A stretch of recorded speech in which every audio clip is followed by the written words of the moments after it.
être entrepreneur pour la première fois, PDG de son propre entreprise, tu rencontreras des situations qui te pousseront à prendre des décisions importantes, parfois difficiles, juste pour sauvegarder son entreprise.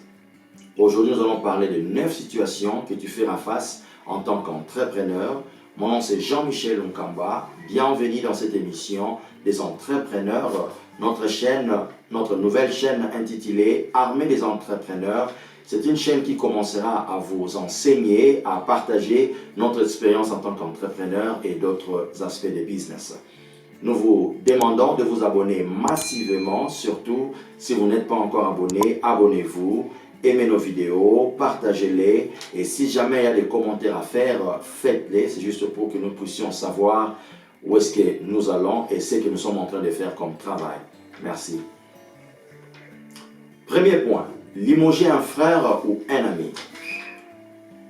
D'habitude, quand on commence un business, il y a ces gens qui préfèrent travailler avec un frère, soit avec un ami. Ils se sentent plus à l'aise. Donc, c'est aussi bien. Je dis qu'en tout cas, c'est vraiment un bon choix aussi. Mais il y a de ces histoires qui arrivent quand on commence avec quelqu'un que tu connais, un frère ou quoi. Il arrive des fois que vous pouvez planifier, vous partagez des tâches, que celui-ci pourra s'occuper des clients, celui-là peut s'occuper peut-être de l'administration, ainsi de suite. Et après un temps, on pourra remarquer que soit les comportements ne se marient pas, ou soit il n'y a pas entente entre vous, il y a parfois des divergences de pensée qu'on sort. Et à la fin, c'est le business qui souffre. On ne sait pas comment faire, rien ne marche dans les affaires et on doit décider, est-ce que allons-nous continuer à travailler ensemble ou soit on doit se séparer. Donc c'est-à-dire, soit vous décidez le business, c'est-à-dire vous décidez soit pour que le business puisse évoluer ou soit votre amitié puisse évoluer. Donc c'est ça. En fait, ce sont des réalités que nous rencontrons souvent ici en Afrique. Nous voyons quelqu'un qui commence son business et qui fait appel à son frère et le frère vient et il commence à s'abuser des voitures de l'entreprise, des fonds de l'entreprise, ainsi de suite. Et à la fin des comptes, vous allez trouver que l'entreprise tombe en faillite. Pourquoi? Il y avait la mégestion, ainsi de suite. Donc, il faut que l'entrepreneur qui commence son business puisse attendre qu'une fois que je commence à travailler soit avec un ami ou bien avec un frère, il y a des circonstances qui peuvent faire assez que l'autre puisse me conduire ou soit on ne dit pas que quand vous travaillez avec l'ami, il y a toujours des... Donc vous allez rencontrer de pareilles choses, mais on vous prévient que ça peut arriver. Et quand ça va arriver, en tant qu'entrepreneur, sois prêt pour décider. En tant qu'entrepreneur, tu dois décider de sauvegarder ton entreprise. S'il faut limoger un frère ou bien un ami, faites-le. Et si jamais votre frère ou bien votre ami se retrouve dans des situations difficiles financièrement, alors que le business est en train de fonctionner, tu seras en mesure de venir au secours. Mais si tu laisses ton frère abîmer ou bien abuser du business, là où il n'y aura pas de bénéfices ou ainsi de suite, il n'y aura même pas moyen de secourir l'un ou l'autre. C'est-à-dire vous allez perdre vous tous. Deuxième situation que tu feras face en tant qu'entrepreneur, c'est la décision de décider, c'est-à-dire faire la décision de dire que non, être 100% dans le business ou pas. Qu'est-ce que je veux dire par là?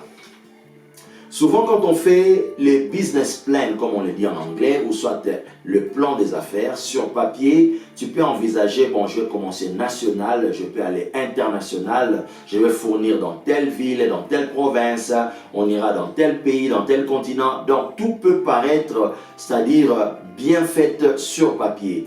Mais en réalité, tu peux commencer, tu donnes tout ton temps, donc tu investis ton argent, des efforts, donc tu vas payer les loyers, ainsi de suite. Et après peut-être 5, 6 mois ou un temps comme ça, tu trouves que ce que tu planifiais et la réalité que tu rencontres sur le terrain n'est pas la même chose. Donc il n'y a pas mariage, donc ça ne correspond pas. C'est alors que personne ne te dira, toi-même intérieurement, tu vas commencer à te poser la question, dois-je continuer avec ce business ou dois-je aller chercher un autre travail ailleurs pour qu'avec les salaires que j'aurai, je peux financer encore mon business pour que ça puisse aller de l'avant. Donc, ce sont des pareilles questions que les entrepreneurs se posent parfois, des situations qu'ils rencontrent, juste pour savoir s'ils doivent être 100% dedans ou soit ils doivent travailler à temps partiel et consorts. Donc, ça, c'est le deuxième point. Le troisième point, c'est réduire le temps avec ses vieux amis. Quand tu commences quelque chose comme les affaires, c'est comparable à quelqu'un qui a un bébé ou soit quelqu'un qui prend soin d'un autre bébé. Donc, quand tu travailles pour quelqu'un, tu prenais soin de quelqu'un d'autre, disons de l'enfant de quelqu'un d'autre. Mais quand tu commences ton propre business, donc c'est-à-dire tu te décides de prendre soin de ton propre enfant, de ton propre bébé, il faut savoir que le bébé a les caprices. Il peut se réveiller le matin ou bien le soir alors que tout le monde dort, il peut faire du bruit. Pendant peut-être, il peut se réveiller 3-4 fois la nuit. Donc tu dois te réveiller, prendre soin, le nourrir, parfois le laver, ceci, cela. Donc, et tes anciens célibataires qui n'ont pas l'expérience de gérer les bébés, de prendre soin du bébé, ils peuvent croire que chaque fois qu'ils commenceront à t'appeler, viens, allons-y au night club, allons-y ceci. Et quand tu diras, excusez-moi, je suis un peu busy, je suis un peu occupé, je suis vraiment occupé avec soit le bébé ou soit mon mari, ma femme, je dois arranger ceci, faire ceci. Ils ne peuvent pas comprendre, ils pourront croire que non, donc tu es en train de les éviter, ainsi de suite. Donc c'est ça. C'est pareil avec les affaires. Quand tu commences les affaires, donc ça sous-entend que tu commences une vie nouvelle, c'est-à-dire tu as un bébé à prendre soin. Le business est trop exigeant. Ça demandera ton temps, des stratégies à faire, rencontrer le fournisseur, parler avec ceci. Donc tu as tout un temps là de te sacrifier, surtout au début alors que tu es ton premier employé, donc tu dois donner le meilleur de soi.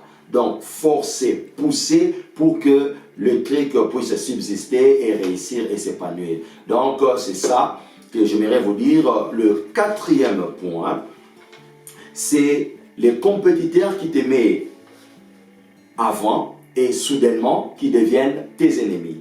Qu'est-ce que je veux dire par là? Quand tu commences les affaires, tu peux rencontrer les gens qui peuvent te motiver, qui peuvent dire, en tout cas, Jean-Michel, ce que tu fais, c'est fantastique. En tout cas, c'est une bonne idée. Ce que tu commences là, en tout cas, c'est très bien. Tu peux contacter ce messieurs-ci, tu peux faire ceci, tu peux aller là, tu verras ceci. Alors, après un temps, après avoir écouté tous ces conseils-là et que tu donnes le meilleur de soi-même, tu pousses, tu te forces, tu verras que Dieu te fera grâce, tu peux prospérer. Et il arrivera un temps où les gens qui te conseilleraient, qui te conseillaient avant, commencent maintenant à te jalouser.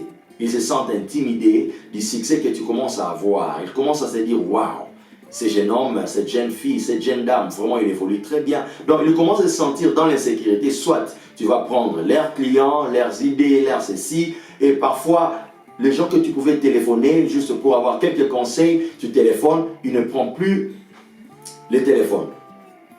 Tes appels sont négligés parfois, ils te sabotent ou quoi là. Donc il faut savoir que non, tu deviens intimidant. Donc ils se sentent un peu intimidés. Alors qu'est-ce qu'il faut faire pour pallier à ce genre d'histoire? Donc c'est-à-dire bosser encore plus dur, travailler, faire encore des stratégies pour devenir plus puissant encore. De sorte que quand tu vas leur quitter leur niveau, ils constateront que la ligue dans laquelle tu joues maintenant, donc tu n'es plus à leur niveau. Dans leur ligue là, donc tu es vraiment évolué. Et parfois, s'ils sont encouragés, il y aura des gens qui viendront juste pour s'excuser, parfois pour dire en tout cas, excusez-nous, c'était ça.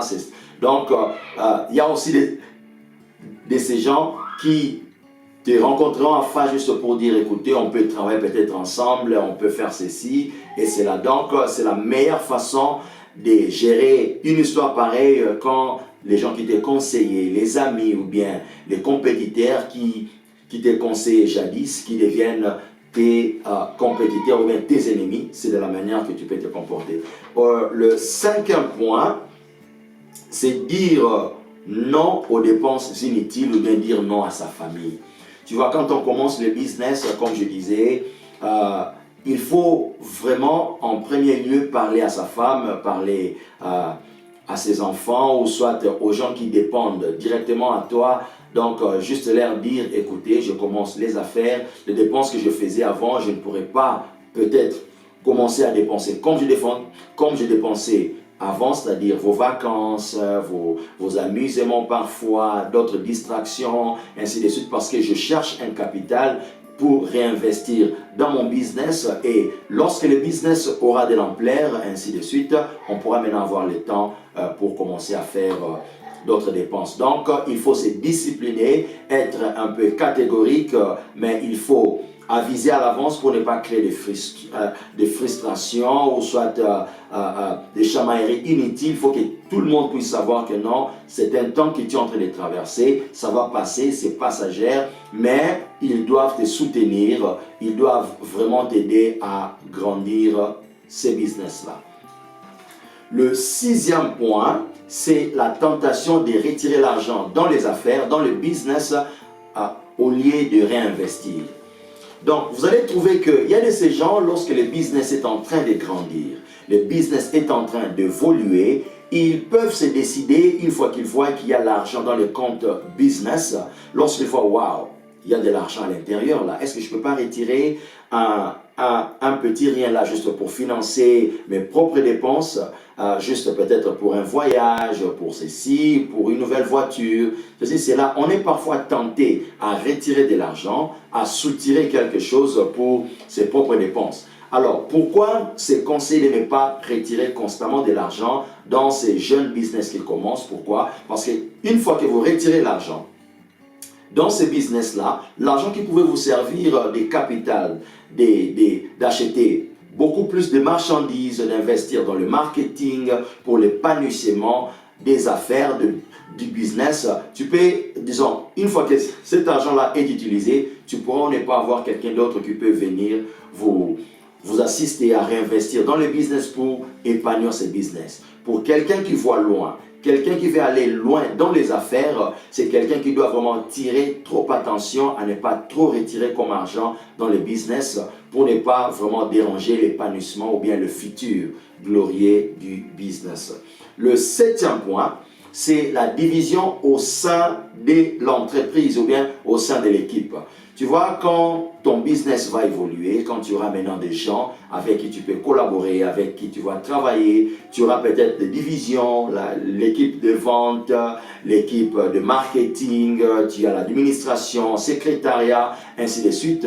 Tu pourras parfois rencontrer cette situation où il y a des troubles, il y a des divisions, des tiraillements, des querelles entre travailleurs. Peut-être le marketeur ne se communique pas bien avec l'agent des ventes, ne veut pas saluer ceci, ainsi de suite. Donc, en tant qu'entrepreneur, PDG de l'entreprise, ou soit ton propre entreprise, il faut être comme une colle qui réunit tout le monde. Donc, tracer sa vision, que tout le monde puisse savoir, notre vision c'est ceci. Il faut que toute équipe puisse savoir que tout le monde est important. Donc, vous travaillez vous tous pour un but précis, pour un objectif bien précis, que non, l'autre est important. Si vous additionnez l'effort de l'autre avec ce que tu fais et l'autre, c'est ce qui fait la force d'une équipe, de l'entreprise. Donc, en tant qu'entrepreneur, fais de tout ton mieux, que tout le monde puisse savoir qu'il a de la valeur dans ton entreprise. Mais cela ne sous-entend, cela ne veut pas dire que tout le monde, parce que vous êtes ensemble, il n'y a pas de celui, il n'y a pas de ces gens qui sont un peu supérieurs ou bien qui contribuent plus que les autres. Bien sûr, tel que l'équipe des ventes. L'équipe des ventes, c'est le poumon même de l'entreprise. L'entreprise ne va pas exister sans qu'il y ait, sans que l'équipe des ventes soit forte. Donc, c'est-à-dire comment? Quand vous ne vendez rien, quand il n'y a pas de ventes, vous saurez payer les travailleurs, vos factures, acheter des voitures pour l'entreprise, le marchandise, ainsi de suite. Donc, il faut que les autres puissent savoir que l'équipe de vente, c'est quelque chose, c'est vraiment une équipe poumon au fait de l'entreprise. Il faut les soutenir, il faut aussi les considérer. Et donc, c'est ça. Donc, ce qu'il faut retenir sur ça, c'est ça. Et le 8e point, ton caractère sera testé. Qu'est-ce que je veux dire par là? Quand tu commences les affaires, tu verras les gens qui vont venir, qui vont vouloir te montrer des stratégies à faire beaucoup plus d'argent que ce que tu fais. Écoutez, si tu faisais ceci, tu auras ceci. Si tu faisais ceci, tu peux épargner ceci. Parfois, ils peuvent t'amener dans de mauvaises pratiques des business, c'est-à-dire peut-être cacher d'autres histoires, faire des histoires illégales, ou bien faire des histoires qui ne sont pas bons, qui vont à l'encontre peut-être de ton caractère, de ta religion, au fait, toutes ces histoires-là. Donc, en tant qu'entrepreneur, PDG, visionnaire de ton entreprise, il faut savoir que ces histoires pourront arriver au futur. Donc, il faut être vraiment strict parce que quelqu'un qui veut aller de l'avant doit préparer les terrains aujourd'hui. C'est-à-dire, comme je vais laisser un nom alors que je vis, je veux qu'après moi, que mes enfants puissent hériter de ce business. Après moi, donc, il faut que ce business puisse subsister. D'où ce que je prends comme décision aujourd'hui. Je ne veux pas que ça puisse impacter ou bien déranger, affecter le business demain. Je ne veux pas perdre ce que j'ai travaillé avec, ce que je puis avoir avec un dur labeur, je ne veux pas le perdre. Donc c'est vraiment ça en tant qu'entrepreneur. Et le dernier point qu'on va partager, ne vous relaxez pas. Ne vous relaxez pas. Après un temps, tu verras, quand tu vas travailler très dur, tu verras que le business va t'apporter, disons, la prospérité, c'est-à-dire tu peux avoir de l'argent, t'acheter une maison, une belle voiture, avoir ceci, faire cela. Alors, pendant les succès, pendant ton apogée, le genre ou bien la nature humaine a tendance de se relaxer, dire en tout cas, j'ai vraiment atteint mon objectif, je voulais un jour avoir cette belle maison, avoir ceci, alors à la place de venir à temps au boulot, tu ne viens plus au boulot à temps. À la place de faire ces appels-là que tu faisais, contacter les gens, aller au meeting, motiver tes employés, ceci, cela, tu ne le fais plus. Tu commences à te relaxer. Il y a des dangers qui knockent à ta porte. Ce qu'il faut savoir, c'est que alors que tu vas te relaxer, il y a quelqu'un d'autre, tes compétiteurs, qui ne sommeillent pas.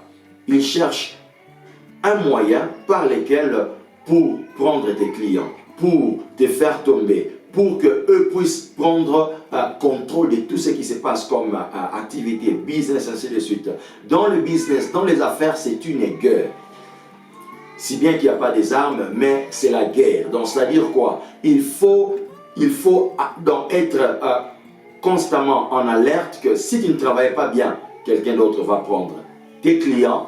Si pas ça, même tes employés, il pourra y avoir parmi eux quelqu'un qui va se dire, en tout cas, les boss, nous travaillons si dur, les boss ne travaillent plus dur, en tout cas, si c'est comme ça, moi je vais commencer à venir en retard, je vais commencer à prendre des congés inutiles, ainsi de suite. Donc tu vas communiquer la paresse, tu vas créer une circonstance qui va faire en sorte que ton entreprise, soit tu vas fermer tes portes, l'entreprise va faire faillite, ou soit tes compétiteurs vont prendre tes clients, ou si pas ça, l'évolution de la technologie. Au fur et à mesure que nous évoluons, la technologie aussi évolue. Et quelqu'un d'autre qui n'était pas, prenons les gars, censé être number one peut être number one, numéro 1, ainsi de suite. D'où ne te relaxe pas. Retourne-toi, sois le boss qui était trop actif, qui ne se reposait pas, qui travaillait si dur, qui travaille pour l'évolution et l'épanouissement de son entreprise, et il y aura des succès. Donc, merci beaucoup d'être nombreux, merci beaucoup de nous avoir suivis. On a besoin de vos commentaires. S'il y a quelque chose que vous avez aimé, partagez-les. Et si vous êtes aussi entrepreneur et que vous nous suivez, si cela vous a plu ou soit vous avez vu quelques points intéressants, que vous voulez aussi motiver les jeunes entrepreneurs qui sont en train de nous suivre, s'il y a quelques expériences que vous avez connues en tant qu'entrepreneur, s'il vous plaît, commentez là-bas. Et on est vraiment heureux de savoir que vous nous suivez. Abonnez-vous si vous n'êtes pas encore abonné. Aimez notre vidéo, partagez-les. Nous sommes, notre nouvelle chaîne s'appelle Armée des entrepreneurs. Abonnez-vous massivement. Que le Seigneur vous bénisse. À la prochaine. Merci.